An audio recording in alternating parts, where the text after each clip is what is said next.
Pemberlakuan sosial berskala besar atau PSBB diterapkan pertama kali pada tanggal 10 April saat kasus positif virus corona di DKI Jakarta tembus 1.500 kasus dengan jumlah korban meninggal lebih dari 100 orang.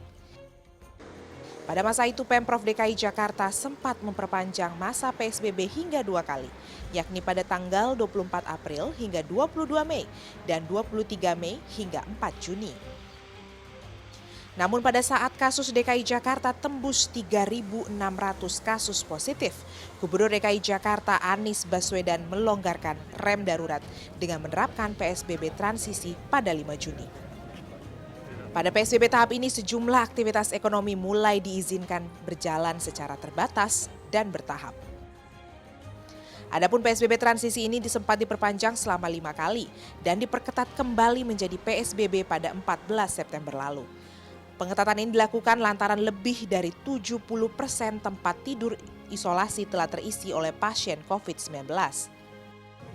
Pada awal Oktober lalu, Gubernur DKI Jakarta Anies Baswedan kembali menerapkan PSBB transisi.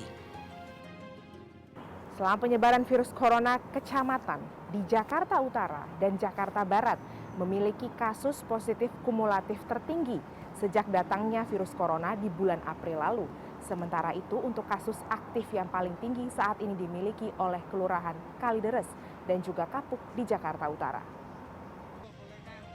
Kedisiplinan serta kepatuhan masyarakat dalam menerapkan protokol kesehatan menjadi faktor penting, mengingat penyebaran virus corona hingga saat ini sudah menyasar hingga klaster keluarga dan perkantoran. Padahal, menurut praktisi kesehatan masyarakat Organisasi Kesehatan Publik Green Crescent Indonesia, Dr. Rida, penemuan vaksin belum bisa dijadikan akhir dari perjalanan COVID-19. Vaksin itu bukan jawaban akhir gitu, karena itu tadi, kita kalau misalnya vaksin itu ada, ya masalah berikutnya yang perlu kita pikirkan adalah bagaimana mendistribusikannya kepada 270 juta orang Indonesia gitu. Menurut hitung-hitungan kasar epidemiologi itu butuh waktu 1-2 tahun sampai 270 juta orang itu tervaksinasi gitu. Belum lagi bagaimana proses pengadaannya, itu kan pasti butuh waktu. Jakarta merupakan salah satu provinsi yang memiliki kasus positif corona tertinggi secara nasional, sehingga kebijakan pemerintah daerah menjadi salah satu kunci pengendalian penyebaran COVID-19. Nora Spasia, Himawan Amri, Jakarta.